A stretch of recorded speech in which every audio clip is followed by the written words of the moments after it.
Hey, what's up, viewers? Patrick from Bob vs. Only, back with another videos, episode number 2 and number 3 of Rain Week on Bob versus of the day. And yesterday's verse came out of Matthew 5, verse 45, and it says, "That you may be children of your Father in heaven. He causes his sun to rise on the evil and the good, and sends rain on the righteous and the unrighteous." And today's verse comes out of 1 Kings 8, verses 35 through 36. And it says, "When the heavens are shut up and there is no rain, because your people have sinned against you, and when they pray toward this place and give praise to your name and turn from their sin, because you have afflicted them, then hear from heaven and forgive the sin of your servants, your people Israel. Teach them the right way to live and send rain on the land you gave your people for an inheritance." And that's what that verse means. And let's get into it. It's time for the church recap. This is from Sunday. So, starting with the book of Habakkuk. In the book of Habakkuk, in chapter 2, verses 1 through 2, it says, "I will stand at my watch and station myself on the ramparts. I will look to see what he will say to me, and what answer I am to give to this complaint." In Genesis chapter 15, verses 1 through 6, and it says, "After this, the word of the Lord came to Abram in a vision. 'Do not be afraid, Abram. I am your shield, your very great reward.' But Abram said, 'Sovereign Lord, what can you give me, since I remain childless, and the one who will inherit my estate is Eleazar of Damascus?' And Abram said, 'You have given me no children, so a servant in my household will be my heir.'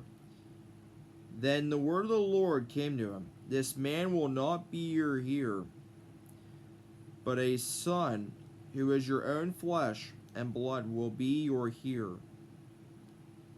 He took him outside and said, 'Look up at the sky and count the stars. If indeed you can count them.' Then he said to him, 'So shall your offspring be.'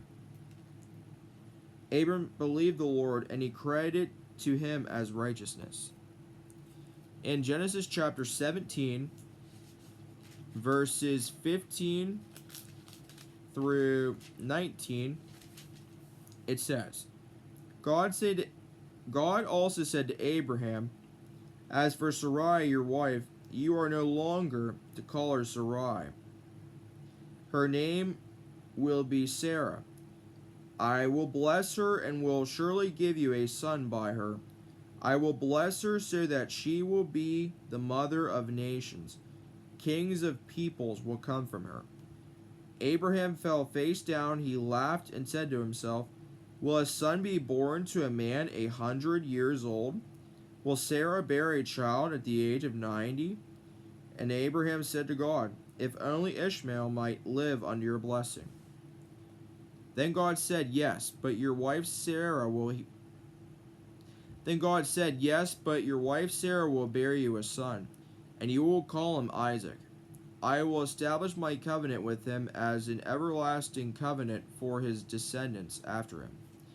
And finally, in Romans chapter 8, verse 31 and verse 35,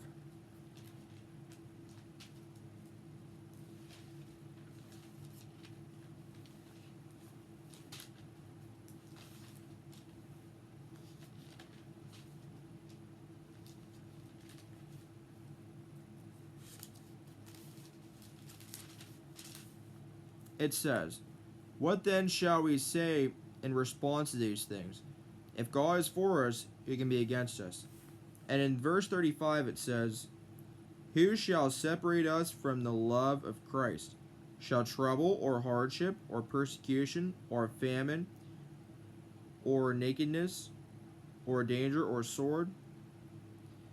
And that is the first portion. And that's going to do the video. Thanks for watching. And until next time again, viewers, in every way, God's way is always the best way.